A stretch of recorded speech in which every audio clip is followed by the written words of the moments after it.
Hi, I'm Joy. The last time I updated everyone on our dreaded community EV charger project was 8 months ago in August 2024, and this project has officially entered its 4th year since I initiated it in 2021. Crazy, right? For those of you who are new to this journey, just a quick background. Our condo community was built in 1973, so the grid is not up to date to handle installation of level 2 EV chargers in our common area for those of us who cannot install chargers at our deeded parking spaces.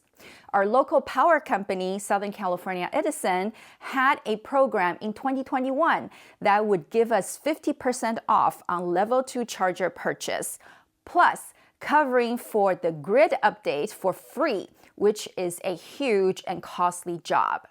As more and more people started owning EVs here, I, as the HOA board president at the time, pushed the project through approval and started working with SCE on getting this done.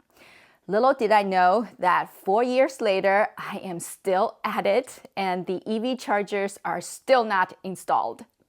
If you want to find out the difficulties and hurdles we've encountered during this process, please check out the playlist on this channel to catch up. In August 2024, I shared that we were finally moving toward the end goal and we were waiting for the switchgear to be delivered to the general contractor at year end to schedule infrastructure upgrade work in early 2025.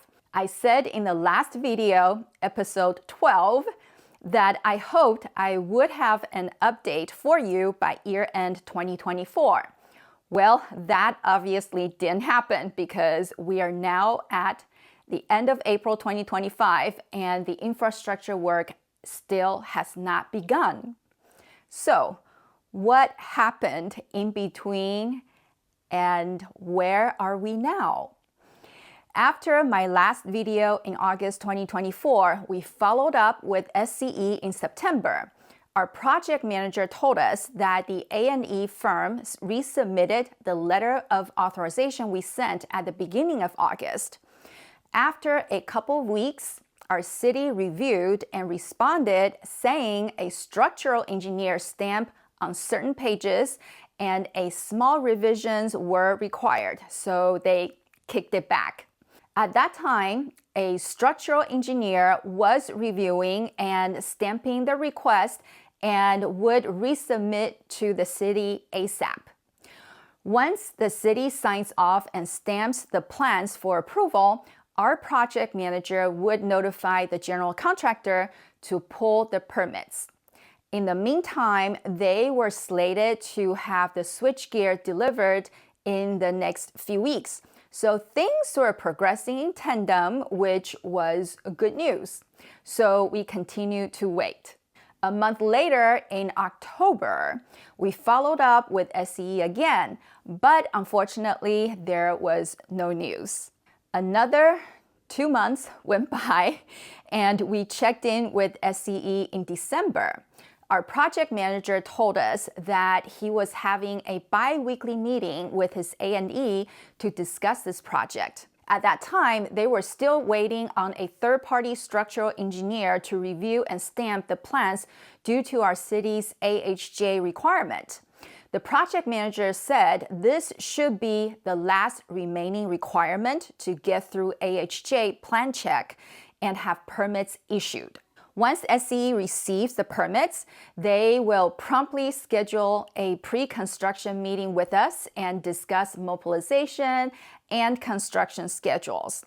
This sounded really positive, but still, we had no idea how much longer we would have to wait. Then 2 more months later, our office manager followed up with SCE again in February of 2025.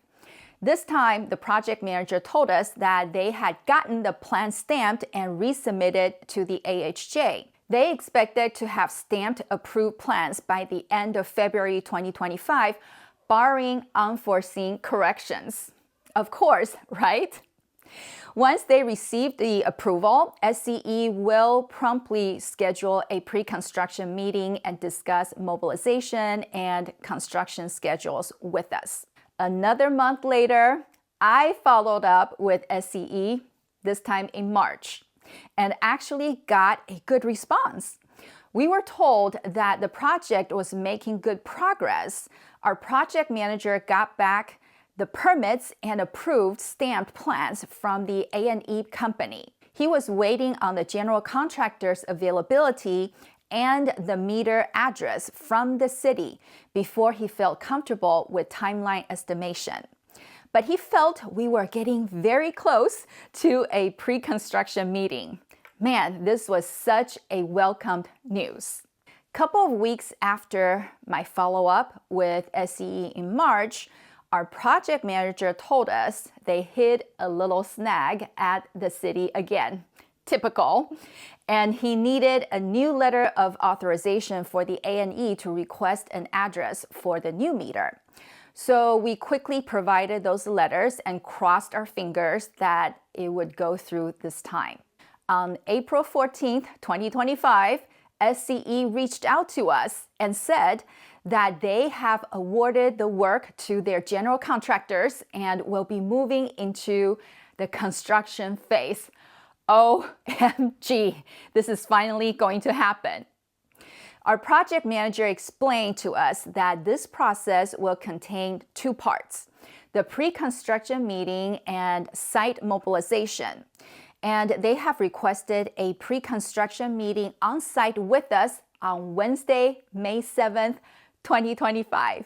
For the site mobilization, they estimate that construction would begin 3 to 6 weeks after the pre-con meeting.